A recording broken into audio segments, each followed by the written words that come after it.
이스라엘 백성이 요단강을 건너게 됩니다. 이 말씀 속에서 하나님의 뜻이 무엇이고 그리고 아버지께서 하고자 하신 것이 무엇인가를 오늘 꼭 캐치하시기 바랍니다.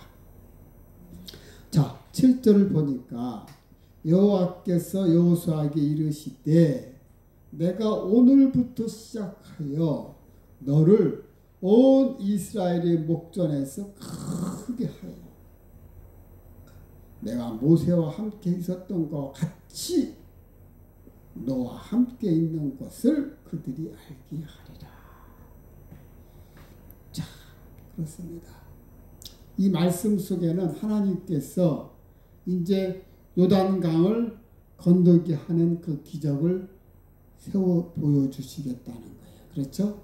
그렇게 함으로써 여호수아의 영도자로서의 권위를 내가 세워주겠다.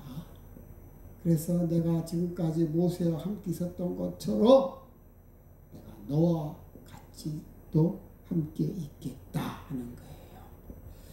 그런데 여기에는 여호수아가 하나님의 약속을 믿고 백성들을 이끌고 요단강을 이제 건너야 되는 그런 결단을 내려야 하는 전제가 깔려 있다는 거예요.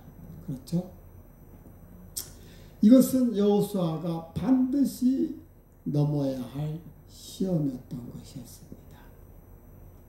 여호수아는 이 일로 눈에 보이지 않는 엄청난 심적 고통을 겪고 있었을 것입니다. 이 부분은 여기서 나타나지 않지만 우리가 한번 그걸 느껴보시기 바랍니다.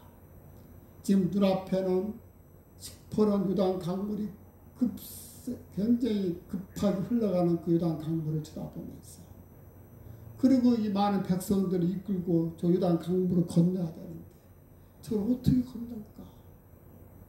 근데 하나님께서는 여호수아를 명령하면서 언약궤를 맨 자를 먼저 맨 앞에 세워서 건너가게 하라고 하셨을 때 그 마음속에 두려움이 없겠었습니까? 당연히 두려움이 있었겠죠. 하나님께서 여호수아에게 말씀하십니다. 내가 모세와 함께 있었던 것처럼 너에게도 내가 그렇게 해줄 것이며 그리고 모든 이스라엘 백성들의 목전에서 그것을 그들이 알 것이다. 하나님께서 그 말씀을 하십니다. 이 말씀 속에는 여호수아를 위로해 주는 말이에요. 근데 그 말이 믿어졌을까요? 생각해 보세요. 하나님께서 말씀만 지금까지 계속 담대하라 하면서 내가 너 함께함이라고 하셨지 실질적으로 뭐가 보여주는 게 아무것도 없어요. 드디어 요단강에 딱 맞닥뜨렸습니다. 이제 건너라. 내가 너와 함께함이니라. 여호수아 마음속에는 심히 괴로웠었을 것입니다. 그런데 이 부분을 여호수아가 이 시험을 이겨야 하는 전제가 깔려 있는 거예요. 그렇게 함으로써 하나님이 여호수아를 높이 세워주시는 것입니다. 여호수아는 이 시련만 극복하면 그 영광을 보장받을 수가 있었던 것입니다. 이와 같이 하나님께서는 우리에게 주시는 그 시련은 우리가 그 영광을 받을 수 있는 기회이기도 하는 것입니다. 나에게 어떤 시련이 주어졌을 때 그것은 곧 찬스라고 생각하라고 하셨지 않습니까? 그렇죠? 나에게 어떤 시련과 어려움이 있을 때는 야, 내가 하나님의 영광을 나타낼 수 있는 찬스구나 라는 것을 생각하시면서 그 시험에 맞닥뜨렸을 때 인내함으로써 극복해야 될 줄 믿습니다. 믿음으로 가지고 극복하라는 거예요. 아멘? 그러므로 성도 여러분은 자기에게 찾아오는 시련은 곧 내가 영광이 나타낼 수 있는 찬스라고 내 기회라고 생각하시고 그러면서 믿음으로 이 모든 시련들을 잘 극복하시기를 바랍니다. 자, 그 다음 8절. 자, 읽어보시기 바랍니다. 시작. 너는 언약궤를 맨 제사장들에게 명령하여 이르기를 너희가 요단 물가에 이르거든 요단에 들어서라 하라.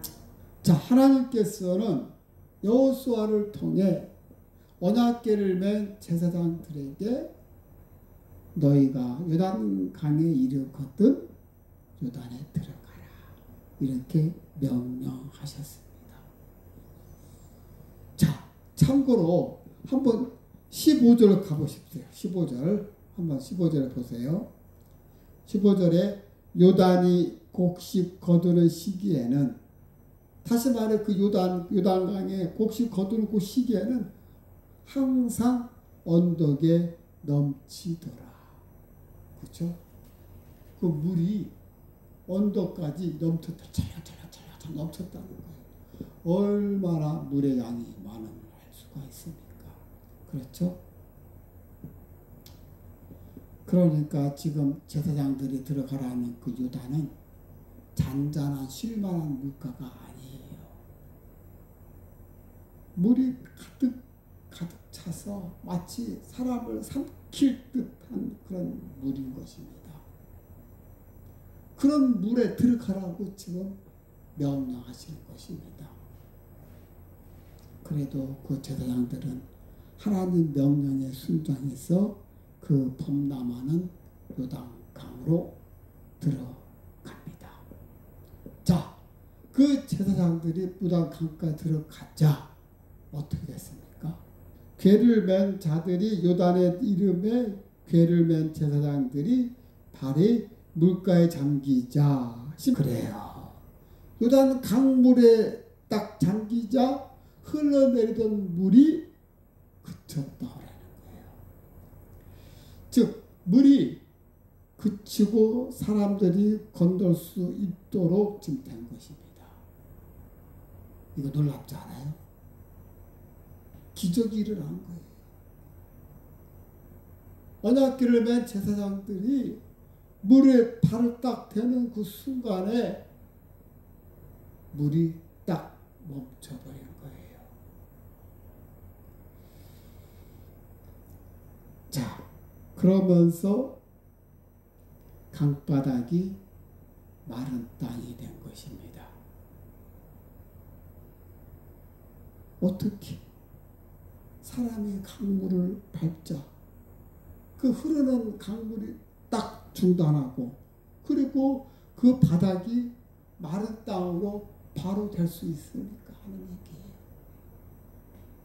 마치 홍해의 바다를 건널 때와 똑같은 상황이 지금 벌어지고 있는 것입니다. 그렇죠? 그렇습니다. 이것이 바로 우리의 믿음과 순종의 비밀이 여기 있는 것입니다. 하나님의 말씀대로 순종이 나아갔을 때 발을 담그자마자 물이 딱 끊기고 그리고 그 밑으로는 물줄기가 끊겼다고 그랬어요. 사해바다로 내려가는 물줄기를 끊어졌다고 그랬어요.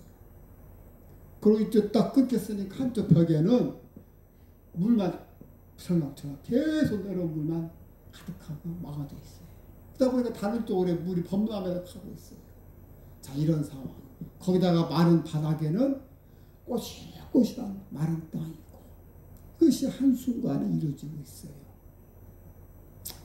자, 그렇습니다. 우리의 믿음과 그 순종의 그 깊이가 깊으면 깊을수록 하나님의 은혜는 더 커지는 그것을 받는 축복이 된다는 것입니다. 그렇습니다.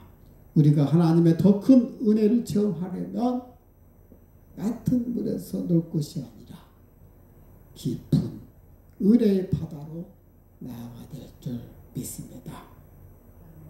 성도 여러분, 여러분 앞에 시련과 역경이 놓여 있습니까?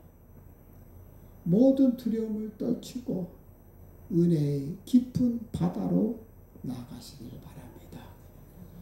하나님의 커다란 은혜를 베푸시기 위해서는 우리를 물속에 가라앉은 깊은 곳으로 우리를 인도하십니다. 그리고 그 엄몰하는 그 파도를 없애는 것이 아니라 우리로 하여금 직접 발로 밟고 들어가게 하신다는 것입니다. 이것은 매우 중요한 키포인트입니다. 하나님께서 우리에게 역사하실 때 좀 상황을 보세요. 요단강 어떻게 했습니까? 우리가 들어갈 때 앞에 물을 쫙 없애가지고 걸어가게 하는 게 아니라 그 믿음을 가지고 발을 딱 담그는 순간에 물이 없어지지 않았습니까? 그렇죠? 이게 바로 믿음이에요. 그 믿음대로 나아갈 때, 그 믿음대로 순종할 때 하나님의 역사가 일어난다는 것입니다. 11절을 보면 보라 온 땅의 주의 언약궤가 너희 앞서 요단으로 들어가나니. 자, 여기에서 보면 하나님께서 온 땅의 주인이라는 것입니다. 그죠? 세상 만물과 땅은 다 하나님의 것입니다. 그것은 하나님께서 그것을 지으셨기 때문에 그런 것입니다. 산들의 높은 곳도 그의 것이로다. 바다가 그의 것이라. 그가 만드셨고 육지도 그의 손이 지으셨도다. 시편 95편 4절 5절입니다. 그렇습니다. 이 세상에 존재하는 모든 것 가운데 하나님에 의해서 지어지지 않는 것은 아무것도 없다고 고백하고 있습니다. 성도 여러분, 이와 같이 이 땅의 주인이신 그 하나님은 언제라도 당신의 것을 되찾을 수 있는 그런 능력과 권리를 지니신 분이십니다. 이분이 바로 우리가 믿는 하나님이라는 것입니다. 물론 하나님께서는 이유 없이 우리에게 주신 어떤 물건을 도로 빼앗지는 않으십니다. 하나님께서 그것을 빼앗을 때는 내가 그것을 너한테 줬는데 그것을 받을 만한 자격이 없으면 하나님께서는 그것을 빼앗아 다른 사람에게 준다는 것입니다. 온 땅의 주인 언약궤가 너희 앞에 앞서서 요단에 들어가라니. 지금 요단에 언약궤가 먼저 들어가고 있는 것입니다. 그런데 주님께서 12절 뭐라 하시는지 다시 한번 12절 보도록 하겠습니다. 여기서 하나님께서 갑자기 이스라엘 지파 중에서 한 사람씩 택해라. 각 지파에서 한 명씩 똘똘한 한 명씩을 채서 12명을 뽑으라 한 것입니다. 자, 왜 그랬을까요? 왜 하나님께서 각 지파별로 한 명을 뽑으라 했을까? 여기서 하나님의 뜻을 여러분이 캐치하시기 바랍니다. 왜 하나님께서 갑자기 건너가면 되는데 건너가기 앞서 각 지파별로 한 명씩 뽑아서 12명을 나오라고 합니다. 왜 그랬을까? 그 12명은 왜 하나님께서 뽑으라 했을까? 자, 하나님께서 12명을 뽑으라는 그 이유는 어디에 나오냐면 다음 4장에서 내용이 나옵니다. 자, 이들이 12명을 뽑았을 때는 하나님의 언약궤를 매서 이제 요단강에 들어갑니다. 그죠? 하나님의 기적을 수행할 그 제사장들을 이 12명이 보필하는 거예요. 그리고는 도강 후에 돌을 세우기 위해서 이 12명을 지파별로 한 명씩 뽑아서 택한 것입니다. 각 지파별로 한 명씩을 선발된 12명은 요단강에서 하나씩 돌을 들어서 공부하는 거예요. 그래가지고 그 돌을 길갓에 세우는 것입니다. 자, 하나님께서 왜 왜 요단강에 있는 돌을 취해서 갖고 나와서 이것을 세우라 하셨을까? 하나님께서 말씀하십니다. 훗날 후손들이 이 돌은 무슨 뜻이냐 하거든. 그것이 바로 4장 6절에 있습니다. 4장 6절에 후손들이 이 돌이 무슨 뜻이냐라고 하거든. 자, 이 요단강 돌 12개는 각 지파 대표 12명이 요단강가 중앙에서 돌을 메고 나와서 길갈에다가 세운 것입니다. 이것은 이스라엘 백성들의 그 기념비로서 요단강을 마른 땅에서 건져게 하신 하나님의 그 기적을 후손들에게 전하기 위해서 세워준 것입니다. 그래요. 하나님께서 그 돌을 취해가지고 갖다 놓고 이 돌이 바로 증거가 되는 것이다. 후손들이 이 돌이 무슨 뜻입니까? 하거든 하나님께서 이 돌이 바로 요단강이 언약궤 앞에서 멈춘 그 기적을 이야기하는 거예요. 영원히 기념이 되게 하리라. 그렇죠? 하나님의 그 능력을 기억하고 그리고 경외하기 위한 상징으로 세워둔 것입니다. 자, 이 기념비가 2개나 세워졌어요. 하나는 이 장정들이 돌을 갖고 나오질 않고 요단강 중앙에다가 세워요.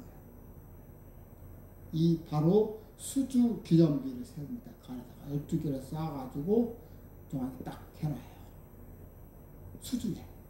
그렇게 해놓고 그리고 또 하나는 들고 나와요. 여호수아가 그렇게 시켜요. 하나는 들고 나와서 길갈에다 갖다 놓고 쌓아서 기념비로 세워서 후손들이 볼 때마다 이것은 바로 이 언약궤가 들어감으로 인해서 물이 끊겼다라는 것을 기념하기 위해서 하나님의 기적을 보여주기 위해서 세운 것이고 또 하나는 수중에다가 또 세우라고 하는 거예요. 자, 수중에다가 12개를 쌓아서 놨습니다. 그 물이 요단물이 이제 낮게 되면 그 바위가 보이는 거예요. 그럴 때마다 하나님의 은혜가 더 배가 되는 거죠. 물이 낮아질 때 물이 깊어지면 안 보였다가 물이 낮아지면은 하나님의 은혜를 상기시키는 그런 역할을 하는 것입니다. 그렇습니다. 이 기념비는 이스라엘의 신앙 유산과 그 단결을 상징하는 것입니다. 그래서 오늘날까지 하나님의 역사가 그 전해지고 오는 것입니다. 자, 그래서 이제 15절에 가서 보면은 지금 이제 요단강이 굉장히 물이 범람한 것을 보여주고 있어요. 근데 그 요단강에 언약궤를 맨 제사장들이 발을 딱 물에 담그자 위로부터 내려오던 물이 딱 끊겨버리는 거예요. 그러고 나서 백성들이 거기를 건넙니다. 자, 이 사실은 영적으로 우리에게 매우 중요한 사실을 우리에게 알려주고 있는 것입니다. 이것이 도대체 무슨 의미인가? 여기서 제사장들이 언약궤를 메운 것은 다시 말해서 하나님의 임재를 상징하는 것이죠. 그렇죠? 동시에 예수 그리스도를 예표하는 것입니다. 그리고 이스라엘 백성들 앞에서 넘쳐 흐르며 가나안의 입성을 가로막았던 그 요단강은 성도들이 반드시 극복해야 할 죄와 사망을 상징하는 것입니다.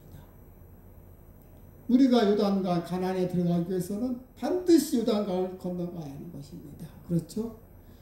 반드시 건너가야 이 요단강은 우리가 천국으로 갔을 때 극복해야 될 우리의 죄와 사망을 상징하는 것입니다. 그렇습니다. 여기서 중요한 것은 언약궤를 맨 그 제사장들이 요단강에 가서 강물에 닿자마자 강물이 끊어졌다는 사실입니다. 이것은 예수 그리스도께서 자신을 죄의 정죄에 내어주심으로써 우리의 죄와 사망의 강물을 멈추게 하신 그 사실을 예표하는 것입니다. 언약궤를 맨 제사장들이, 이 언약궤는 예수 그리스도를 예표한다고 했잖아요. 그죠? 예수님께서 직접 요단강에 들어가심으로 인해서 당신이 죽으심으로 우리의 죄와 우리의 사망을 대신하셨다는 거예요. 다시 말해서 극복했다는 것입니다. 언약궤가 요단강에 들어섰을 때 요단 강물이 더 이상 흐르지 않고 멈춰섰듯이 그리스도께서 우리를 위해 죽으심으로 우리 앞에서 정죄와 사망의 물결은 사라지게 된 것입니다. 그러므로 누구든지 죄와 사망의 강물을 건너 천국으로 들어가기를 원한다면 예수 그리스도를 믿고 의지해야 한다는 것입니다. 그리스도만이 우리의 유일한 구원의 길이요 방법인 것입니다. 그렇습니다.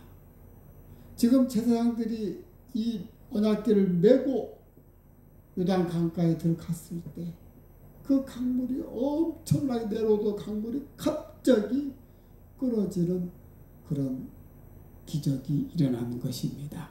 그렇죠? 이것은 그 믿음이 얼마나 큰 위력을 나타내는지 보여주는 사건인 것입니다. 이 제사장들이 하나님의 말씀을 믿고 나가 순종했더니 엄청난 사건이 일어난 거예요. 그렇죠? 그렇습니다. 이 범람하는 강물을 바라보고 두려워하지 않은 사람 누가 있겠습니까? 그럼에도 불구하고 하나님 말씀을 믿고 언약궤를 메고 들어갔더니 엄청난 그런 일이 벌어진 것입니다. 이것은 하나님의 말씀을 그대로 믿고 그러면서 신뢰했기 때문에 나타났던 것입니다. 그렇죠? 결국 제사장들의 이러한 온전한 믿음이 기적을 일으키게 한 것입니다. 그렇습니다. 온전한 믿음은 이적을 일으키게 되는 것입니다. 실제로 우리 성경 속에 보면은 믿음으로 인해서 기적을 일으키는 많은 사건들이 나옵니다. 중풍병자의 비 기억하시죠? 그리고 또 백부장 하인의 치유.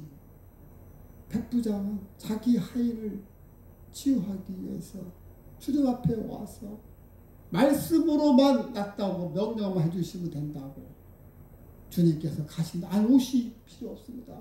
오시지 마시고 그냥 이 자리에서 말씀으로만 선포해 주십시오. 주님이 그 소리를 듣고 백부장은 이방인이었습니다. 보라, 이만한 믿음을 내가 본 적이 없노라. 그렇습니다. 믿음이 큰 역사를 나올 줄 믿습니다. 그리스도께 대한 믿음으로 말미암는 그런 이적이 나타난 것입니다. 그러므로 주님께서 이렇게 말씀하십니다. 믿는 자에게는 능치 못할 일이 없느니라. 그런즉 여러분들이 기적을 체험하는 능력 있는 삶을 살기를 원한다면 온전한 믿음을 가지시길 바랍니다. 여러분들 삶 속에서 정말 나도 이적을 바라기를 원한다면, 내 삶 속에서 어떤 기적이 일어나기를 원한다면 그걸 요구하기에 앞서 먼저 믿음을 보여주시길 바랍니다. 하나님께서 항상 하시는 게 그거예요. 우리는 하나님께 많은 걸 요구합니다. 뭐 주세요, 뭐 더 해주세요, 뭐 달라고 막 요구하는데 하나님은 아까워서 안 주는 게 아니라 먼저 나에게 그 믿음을 보여라. 그렇습니다. 먼저 하나님께 그 믿음을 보이셔야 됩니다. 여러분, 정말 온전한 믿음을 하나님께 보여주실 때 하나님께서 그 이적을 행할 줄 믿습니다. 그런데 오늘날 많은 성도들은 그런 기적들이 구약시대 때는 그렇게 많이 나타나는데 오늘날에는 이런 기적들이 별로 나타나지 않는다는 거예요. 그렇기 때문에 이런 기적들은 그때 시대 때 해당되는 것이지 오늘날에는 이런 기적들이 없지 않느냐. 그렇죠? 자, 이것은 오늘날에도 그 기적은 나타날 수가 있습니다.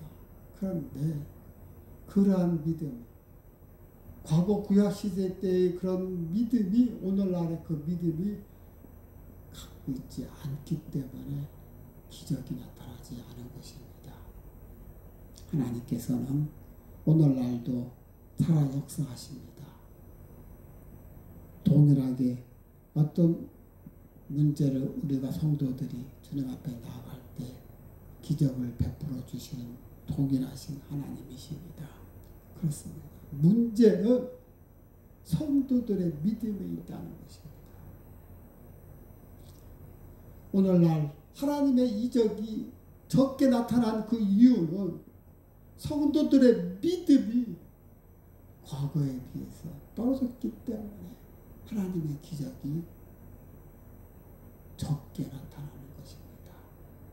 자기의 믿음이 작은 줄을 모르고 하나님의 기적 행함이 적다고 말하고 있는 것입니다. 그렇습니다. 하나님의 기적이 많고 적음은 곧 뭐하고 연결되어 있다고요? 믿음하고 연결되어 있어요. 마태복음 13장 58절에 보면 거기에 보면 이런 말이 있습니다. 한번 찾아보시기 바랍니다. 마태복음 13장 58절 주님 말씀하셨잖아요. 믿지 않기 때문에 내가 많은 능력을 보여주지 않는다는 거예요. 그렇습니다. 이처럼 어떤 기적이 많고 적음은 믿음과 밀접한 연관이 있다는 것입니다. 그렇기 때문에 여러분들이 그 기적을 체험하고 역동적인 그런 신앙생활을 하기를 원한다면 하나님의 약속을 믿고 그 말씀대로 살아가면 되는 것입니다. 놀라운 하나님의 역사를 체험하게 되는 것입니다. 그렇습니다. 하나님의 기적을 바란다면 그 믿음이 먼저 선행되어야 한다는 것입니다. 자, 마지막으로 17절. 자, 이 말은 다시 말해서 언약궤를 맨 그 제사장들은 그 말라버린 요단강 가운데 지금 서 있는 거예요. 건너가지 않았습니다. 가운데 서 있어가지고 온 이스라엘 백성들 다 지나갈 때까지 서 있는 거예요. 옆에 물줄기는 막 모르라고 움직이고 있는 상황을 볼 때 얼마나 두려웠겠습니까? 자기들 얼른 나가고 싶은 마음 없었겠습니까? 그런데 하나님 말씀대로 서 있으라 하니까 서 있는 거예요, 지금 상황이. 그리고는 마지막까지 다 갈 때까지 기다리고 있는 것입니다.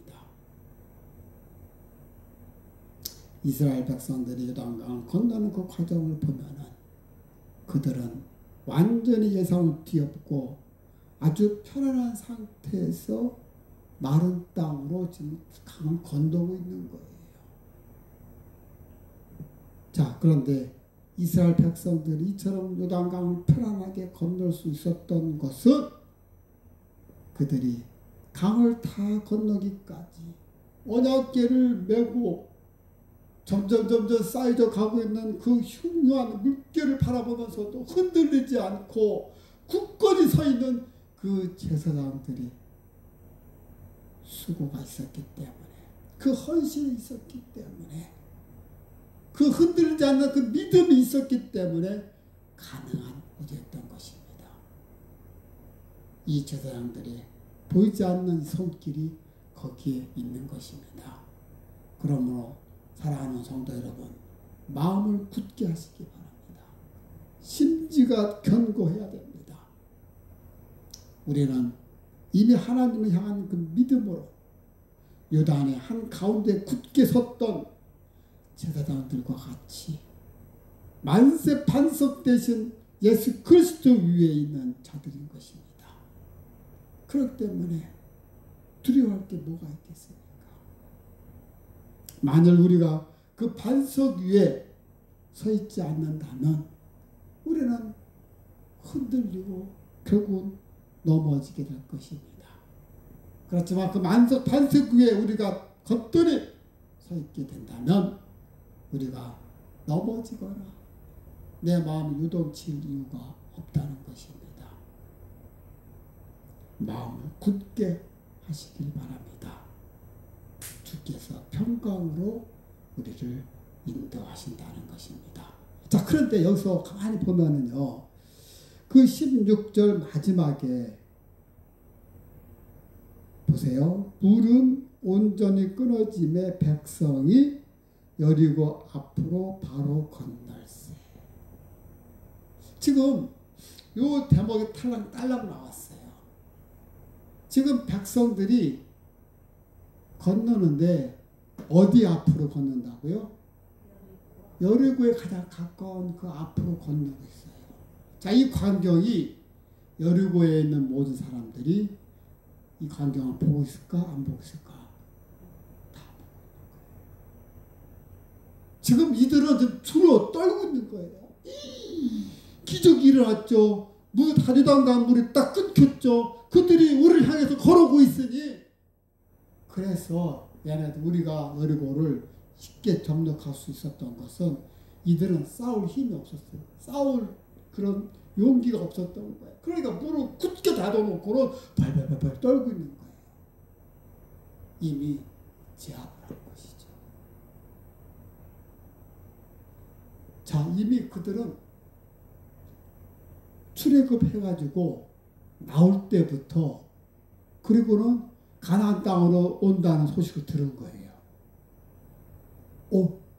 굉장히 두려웠었어요. 그런데 이 가나안 땅으로 오다가 중간에 마주치면서 싸웠죠. 두 번이나 두 왕을 무찔렀죠. 2장 10절에 보면 이는 너희가 애굽에서 나올 때 여호와께서 너희 앞에 홍해 물을 마르게 하신 일과 너희가 요단 저쪽에 있는 아모리 사람의 두 왕 시온과 옥에게 행한 일. 당시 아모리 족속이 엄청난 강적이었어요. 거기에 시온 왕과 옥 왕은 굉장히 아주 능력이 충출한 왕이었던 거예요. 그런데 그 아모리의 두 왕이 물리쳤다는 거예요. 그 소식을 들은 거예요. 아니, 아모리 족속이 죽었다고? 두 왕이 잡아서 죽었다고? 발령을 그 사건에 떨고 있는 거죠. 그런 상황에서 요단강이 말라서 건너오는 사건을 봤을 때 그것은 얼마나 두려웠겠습니까? 자, 그러니 여리고는 이제는 다 따놓은 당사하게, 그렇죠? 그 당당하게 그 앞에 넘어가잖아요. 지들은 나올 생각도 안 해.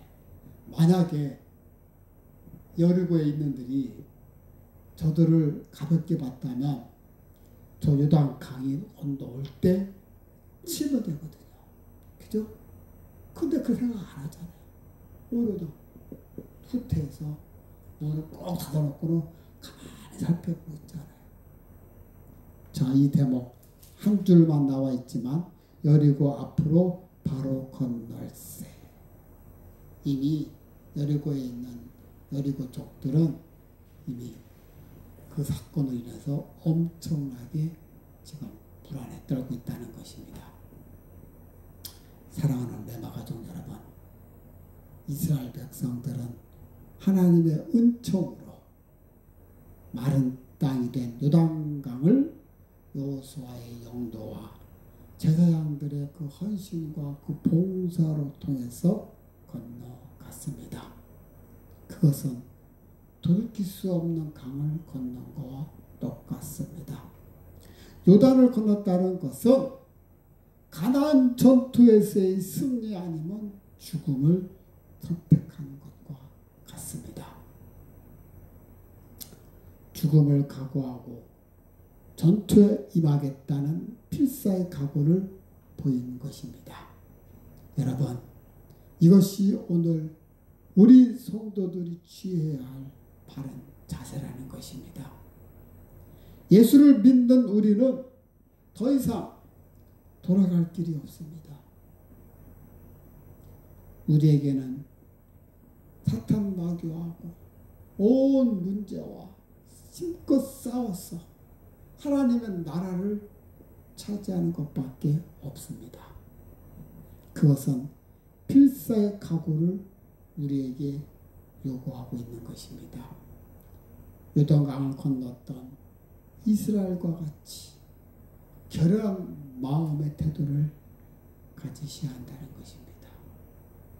오직 말씀만을 바라보며 어디를 가든지 무엇을 하든지 우리는 예수 그리스도의 그 어린 양과 어린 양의 그 죽음에 우리를 밀착되어서 나는 공로 없지만 어린 양의 공로로서 나같이 연약하고 부족하고 무능한 나였지만 볼품없는 나였지만 그러나 우리는 어린 양의 보혈로 우리는 은총을 받은 자로서 내 마음속에 당당함을 가지고 나아가야 될 줄 믿습니다. 그래서 우리는 그분께 꼭 그분과 붙들려서 그분과 함께 동행함으로 나아갈 때 우리는 치유되고 회복되고 그리고 돌파되고 증가되면서 형통한 삶을 살게 되는 것입니다. 믿습니까? 그렇습니다. 우리는 주님과 동행할 때만이 이것이 가능한 것입니다. 그렇습니다. 오직 가나안을 목표로 전진 또 전진하며 나아가는 우리들이 될 줄 믿습니다. 이 한 주간도 예수 그리스도의 몸으로 승리하는 축복이 여러분들에게 있기를 주의 이름으로 축원합니다. 아멘. 기도하시겠습니다. 사랑이 많으신 아버지 감사합니다.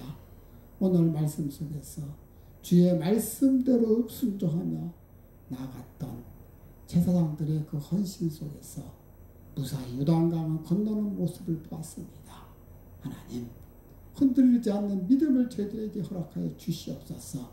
이 험한 세상 살아가는 데 있어서 오직 주의 말씀만을 붙잡고 나아갈 때 승리할 줄 믿습니다. 그런 저희들이 되게 하여 주시옵소서. 감사드리며 사랑이 많으신 예수님의 이름으로 기도하옵나이다. 아멘.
감사하신 하나님, 에베네셀 하나님, 지금까지 인도해 주신 하나님 감사합니다.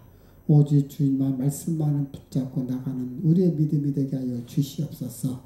부족한 믿음에도 불구하고 아버지께서 한 번도 외면하지 아니하시고 끝까지 지켜주신 하나님 그 사랑에 감사해서 늘 주님 앞에 나가는 저희들 되게 하여 주시옵소서. 감사하며 사랑이 많으신 예수님의 이름으로 기도합니다.